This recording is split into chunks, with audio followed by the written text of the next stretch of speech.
Hello, welcome everyone. We are learning about urban design and human settlements. Whenever we talk about urban design and urban planning, the design and the regulations of uses of any space, they focus on the physical form, economic functions, and social impacts of the urban environment, and on the also on the location of different activities that happen within. So now this involves a specific goal setting. We require data collection and its analysis. Then there is a forecasting that is done. Then we have design, we have strategic thinking of the same, and the public consultation, one of the crux of it. So the main actors who have important role in urban planning are the decision makers and the technicians. Now, urbanization is the movement of population from rural to urban areas. We have been talking about this, the difference between rural and urban, how the transformation from rural to urban happens. We have been talking about this. So, we know that any theory is a kind of organized system of accepted knowledge that applies in a variety of circumstances to explain a specific set of phenomena. So, now why am I talking about theory? So now, even in urban planning, there have been various theories put by various experts. Okay. So if I relate this to urbanization and how are the urban planning theories important to us, we know that urbanization is relatively a new and global issue, right? So if we go back to history, in 1950, only 30% of the world's population was urbanized, and 50% in 2009. It lived in the urban centers. So the big question is, how do towns come out to be? So the first recorded description of urban planning is described in the Epic of Gilgamesh. So here, when we studied the evolution of urbanity, we saw that the designed cities were the characteristic of Mesopotamian, Harappan. Then we also saw Egyptian civilization of the ancient period. So it is said that if we see in history and invent that what were the urban planning theories in history. So very first well known is the one by Hippodamus. He was an urban planner and architect. He invented the vision of cities, and therefore he was also called as father of urban planning. In 5th century BC, his work was very well known. So as the time passes, the cities, therefore, the cities form were designed. They were planned on the basis of theories that evolved out of the need of the time. So if there is a city that has been organically formed in a certain time period, so further, how is the city growing? It grows or expands according to the needs of the time. Okay, needs of the society, also the technological and societal development that is happening around. So today we will try and study some of the remarkable planning theories invented by the various planners and also architects. So and the application of these theories by all these experts in their design of new cities. Okay, for instance, we will talk about the very first one, that is the city of Priene, proposed by Hippodamus. His work from 4th century BC is known very well for its specific urban planning. He is considered as the father of rational planning, as I mentioned. His plans of the Greek cities were more showcasing an order and regularity in planning, which was not a very common thing in that period. Previously, the cities were more organic, more grown as per the time, but he brought the regularity in the planning. Then he is also known as the inventor of the gridiron pattern. He is concerned with not only the physical layout of the cities but in the ordering of an ideal society. So according to his theory, the planning our physical planning is also dependent on the societal structure and the societal planning. So he proposed a tripartite system. In this system, the citizens were divided into three categories, according to their occupation: the farmers, the artisans, and the soldiers.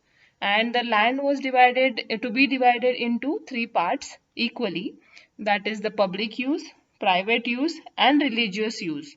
Now, this thing is very peculiar as compared to the previous types or forms of the cities. So, according to him, if we see the city of Miletus versus the city of Athens. So, if we see polis, it is the characteristically a Greek institution that relates to the redesign of a city. So, he had coined this term. So, in the city of Preen, the gridiron pattern was very peculiarly seen. Also, the architectural development of the period, the type of buildings that were coming up, the agora, the stadiums, theaters, main street, temples, and the insulae, all these were also placed strategically. So if we see in the gridiron pattern specifically, it was also carried by many planners in the future because of its positives like simplicity in the layout, longer streets, encouragement to the even spread of traffic over the grid, then imposition of one-way streets easily. Then there was easy for it was easy for the thorough traffic to bypass the central business districts, so which made life much more easier.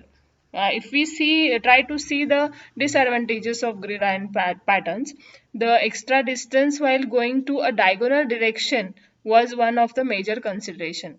Then the eliminated by provide it could be eliminated by providing major diagonal routes upon the grid. So this was about Hippodamus and his theories. So in future there were few more theories, out of which one or two I would be specifically detailing out. Of a planner known as Soria Mata from Spain. He was an urban planner whose work remains highly inspirational till date. He is most well known for his concept of linear city for application to Madrid and many more other cities. His concept of linear city was very well known in that time period and which has been also seen in the times till date.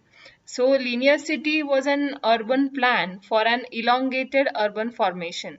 The city would consist of a series of functionally specialized parallel sectors, which was, in contrast with the organic development or even in the planned concentric kind of developments. So generally the city would run parallel to a river or and to be built so that the dominant wind would blow from the residential areas to the industrial strip.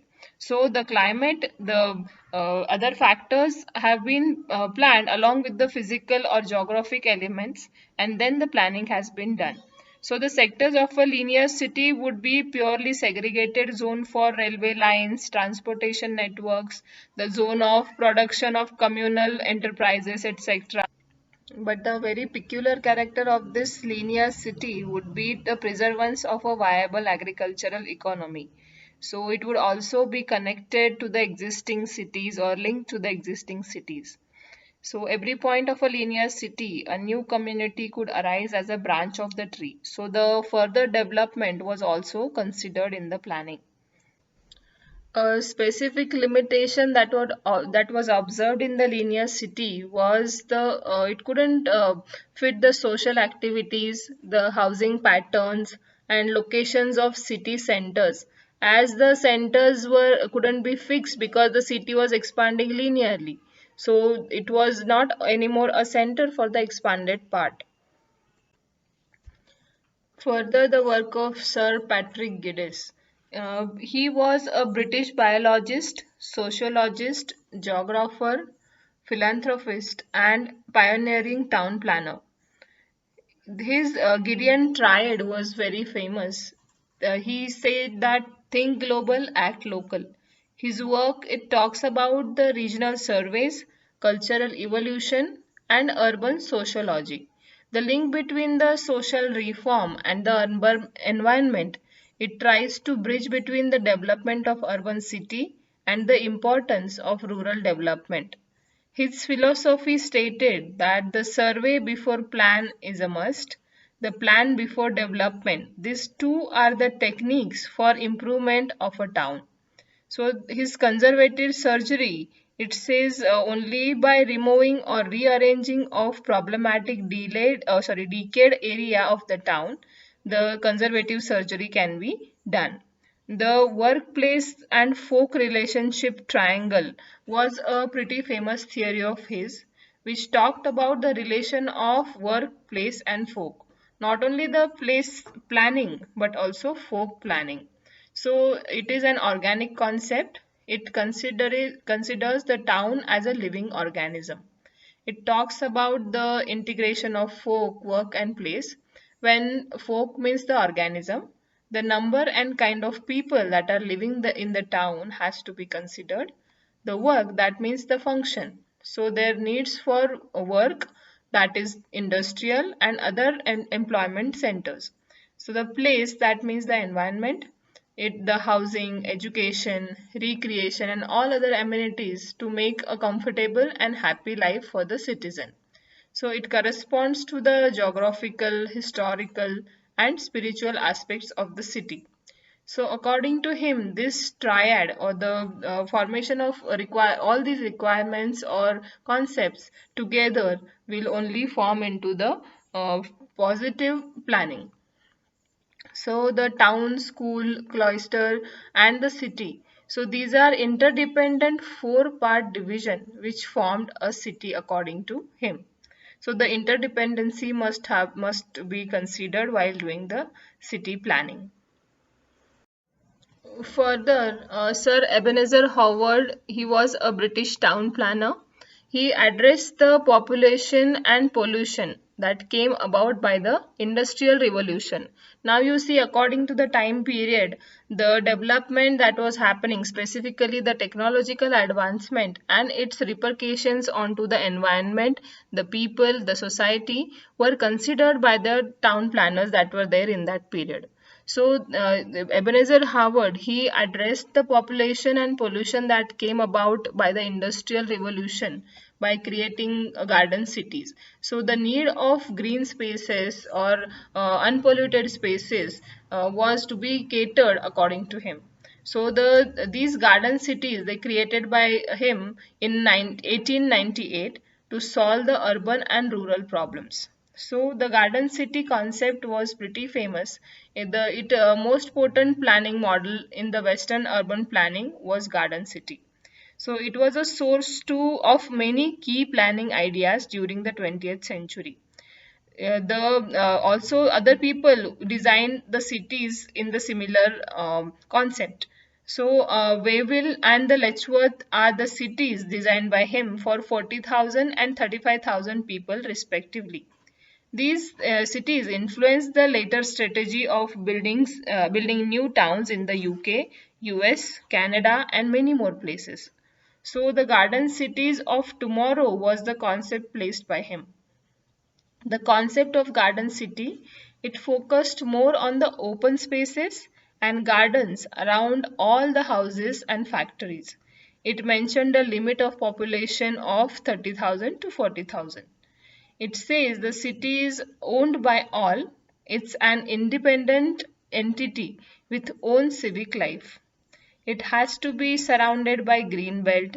No need for rapid transit arrangement is there. It introduced the fixed zoning. Then the self-contained industrial community was also to be provided. So the three magnet theory was also proposed by him, which talked about the three magnets as town, country, and the people. So his Welwyn and Letchworth, these two cities are very well-known example of garden city. Further, if we see, the Broadacre City was proposed by Sir Frank Lloyd Wright. His Broadacre City and also Mile High City were a pretty new concepts for the time.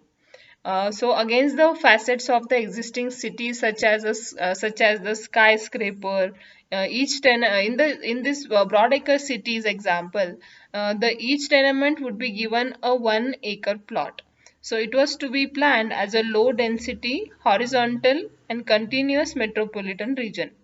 It was a car centric design because the development in that time period focused more on the concept of dependency on cars, the requirement for the cars, the roads, all these things started coming up.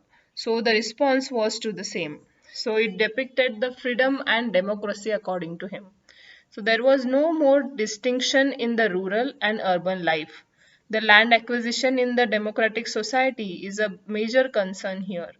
So another example of his planning, the Mile High City.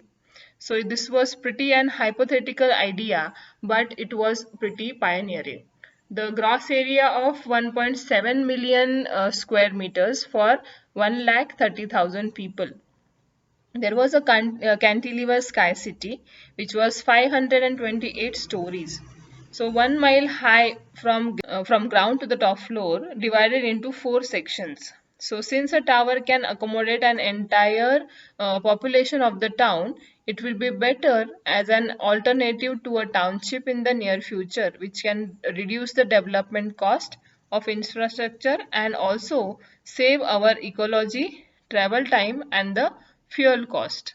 So the requirements of the newer times were again varying, so which were responded by these various planners. So we will study each of the pioneering concepts, pioneering work of the planners today in detail in our MOOC. Okay. Around 17 varying urban planners and their concepts described in detail in our MOOC. So I request you all now to go and read the book part in detail. Thank you.